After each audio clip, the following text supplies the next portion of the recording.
Worship team,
Got it.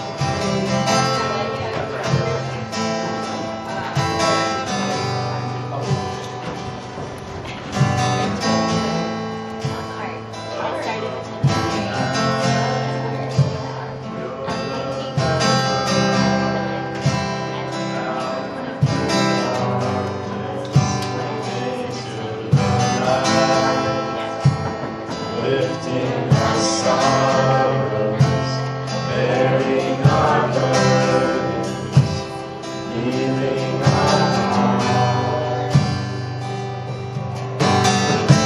To our God we lift up one voice, to our God we lift up one song, to our God we lift up one voice, sing hallelujah. To our God we lift up one voice.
We're so thankful that you meet us here, and we can meet here as a people and be in your presence and worship you and hear your word, Lord God.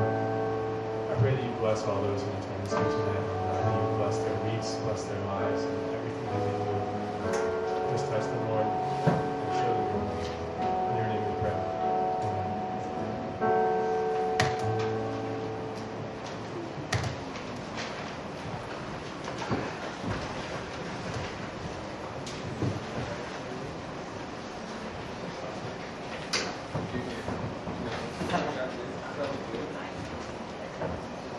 Welcome everyone. So it's week 7. Welcome to Chi Alpha, you know what I'm saying? Thank you for showing up. I was looking at this poster right here that says shut up, so you already know I'm talking now. So announcements. So next week Margaret is preaching. Margaret is preaching. She's gonna bring the word. Next announcement is this conference. I'm looking at it right here. November 21st. That's on a Saturday.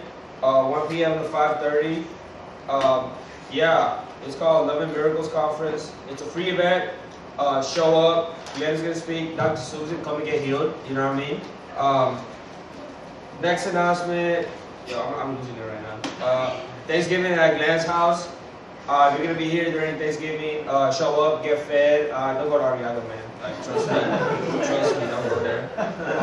God is not gonna be there, so I mean, why even? So we just decided what place we're gonna be serving at this spring break. So it's not spring break anymore. It's service break because we're gonna serve. So we're gonna serve in LA Dream Center. It's gonna be huge in the Macy's ministry in LA. We're going to work hard, play hard, because God blesses. So, you know what I mean? He's going to be there with us. And talk to me for more info. I know it's like a long time from now, but Chelsea has an announcement. Can I throw an announcement up?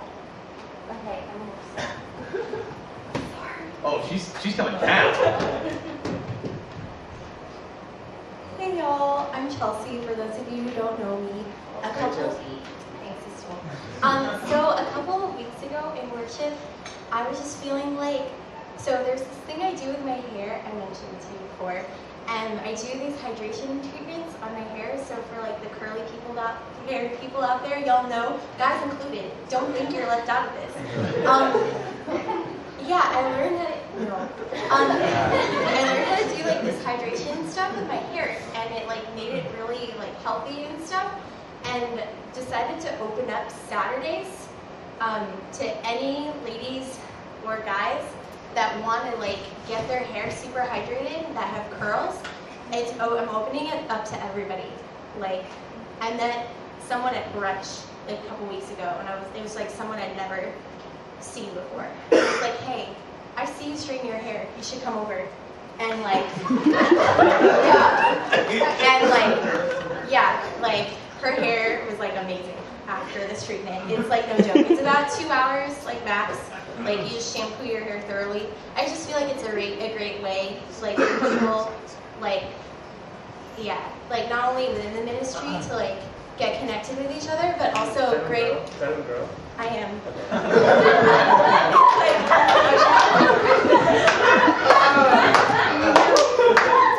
It's also a great way to like bring other people in, you know, and like show them like what we're doing, who we are, and like what we're about, you know. So like, if any of y'all have curly-haired friends, I'm gonna send out an announcement on Saturday, earlier than Saturday, for Saturday, and would absolutely love. I haven't set a time yet. I'm just gonna talk to you and figure out what time works for you best, because you're my priority right now. And then, yeah. So just keep an eye out for it. Sorry, it's so long. So. Yay! Okay, guys, meet some people we haven't met before.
sick. I don't know if he ended up using any of it.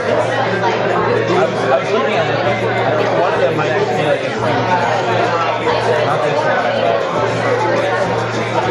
wonder if you could like mobilize everyone to do something like that. You could try, dude. But I mean, they already made a video. We can make Stanford edition though.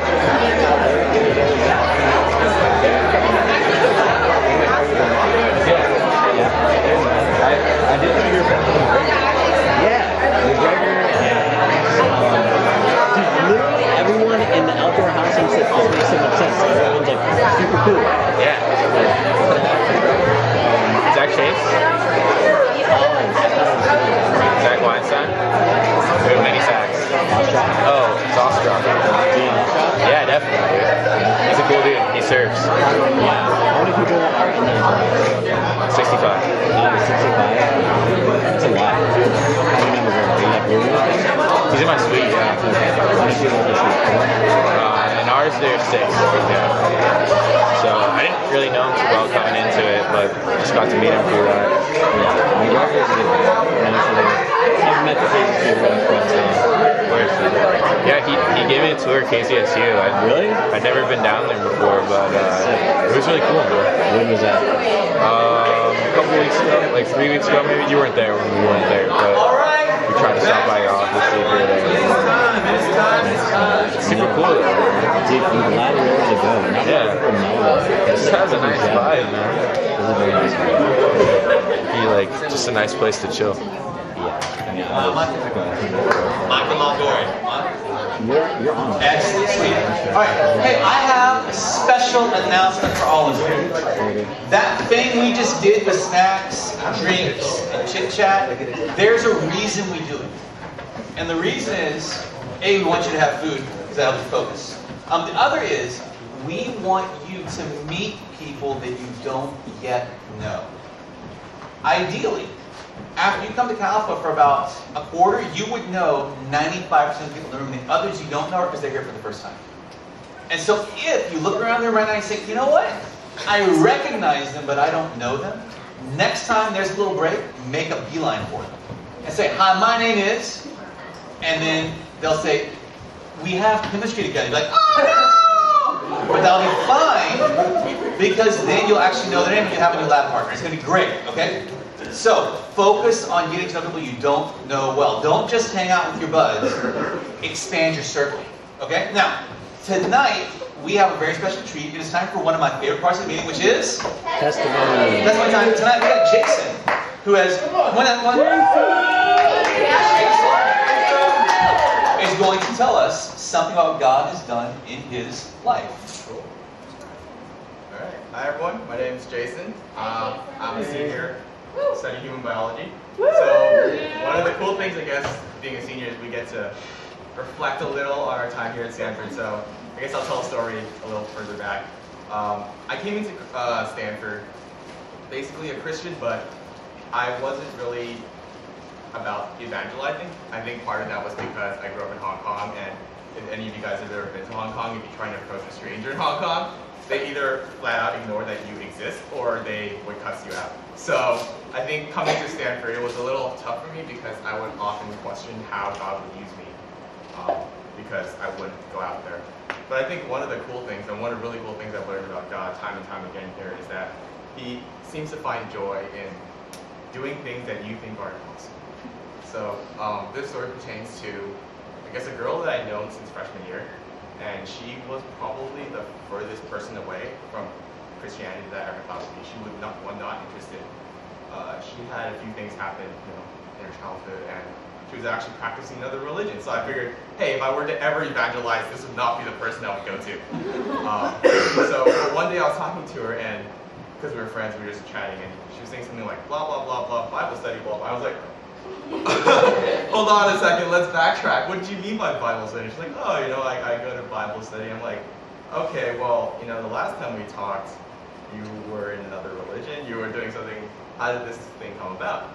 And she was saying how basically her freshman year was really tough for her, and she had gone through a lot of different things, and so coming to sophomore year, she wanted to look for something different. She wanted to find something else that would make her life a little more substantial.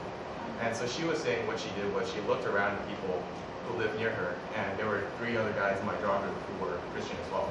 And she was saying she would look at us and she would see us every week. We would go to a fellowship or some Christian organization, Catholic church and whatnot. And when we go there, we would go really stressed.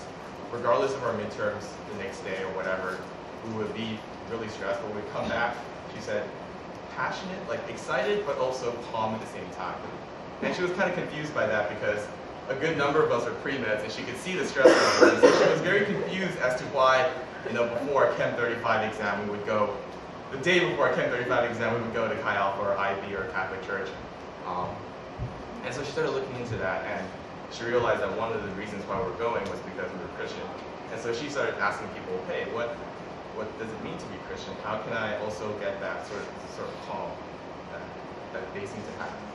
And many years now she's still devout practicing Christian. She's at IB, she goes every week, goes to Bible study.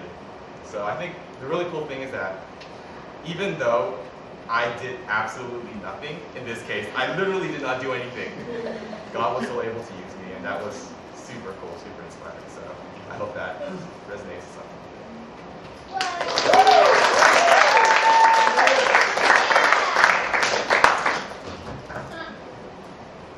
Thanks for sharing, Jason. That is cool. Next time, when you get to talk to them, it's going to be even better stories. So good. Wow. I've seen it, by the way, I've heard this many times. It was phenomenal. Many times I've heard this. That your friends who you think, at first, it almost always starts again, the furthest person from God that I knew. Yep. Second, very often you find out they were paying much more attention to you than you thought. Tonight, you might be here as an outsider. You sort of came because you've been watching some Christians. I want you to know you're in the right place. We're glad that you're here. And I hope that you have the same encounter that Jason's friend had, that Jason had, and that most of us have had as well. Tonight, we are journeying through the book of Romans. We've been doing that all quarter long. We're coming up to the end of Romans chapter 3. Thus far, in the book of Romans, Paul has laid out the problems that beset humanity.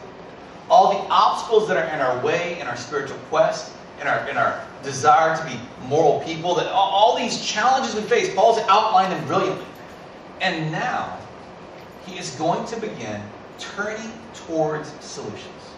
And tonight, we're going to see the key component. Romans chapter 3, verse 21, if you have a Bible, please open there. If you don't have a Bible, we would love to give you a Bible as a gift tonight. We have some outside. They are free to you if you don't own a Bible here at Stanford. I don't care if you own one at home, like under your bed, or you can't find it. I mean a Bible accessible to you. If you don't have one, we'd like you to pick one up on your way out tonight. This is a free gift. Romans 3:21. But now, apart from the law, the righteousness of God has been made known, to which the law and the prophets testify. In other words, the entire Old Testament, the law, all the way to the prophets, attest that God is righteous. And now, he is making this righteousness known. He is revealing this righteousness independently of the Torah, the law of the Hebrew people. This righteousness is given through faith in Jesus Christ to all who believe.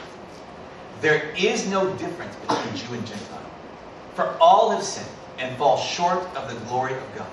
And all are justified freely by his grace through the redemption that came by Christ Jesus. Everyone, Paul says, is in the same boat. There is no difference between Jew and Gentile. We saw this last week, if you were here with us, looking at the way that Paul explains it, that every human is in the same predicament before God. Sometimes we fail to notice that we don't attain to his objective standard, his glory, because what we're doing is we're judging ourselves comparatively to others. And so, we're looking at someone like, you're a tobacco executive, I'm better than you. You're a murderer, I'm better than you. You go to Cal, I'm better than you. I'm sorry. Or you're racist or whatever, and we say, I'm better than them.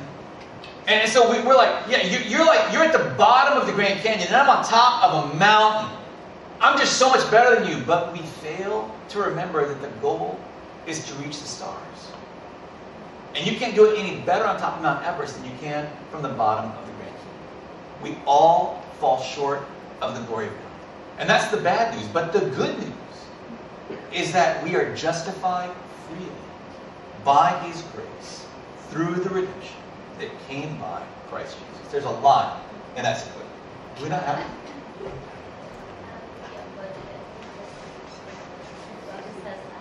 Really? Open up, go to recent documents. There's one for the sermon I used last night. The verse number. If you can't do it, talk to me. I'll help you out. It'd be nice if it's on screen. We are justified freely by His grace through the redemption that came by Christ Jesus. So let's unpack that sentence bit by bit. You have a Bible in front of you? Aren't you glad you brought it? Yeah. It's a good life lesson. And if you don't have one, your neighbor has to share with you. This is a Christian event. Look on in there. Look on in over their shoulder. Get up in their personal space. We minister to the whole person, okay? Also, if you have a smartphone, this is like, be a Stanford problem solver. You got a smartphone? Google Bible Gateway. Romans chapter 3.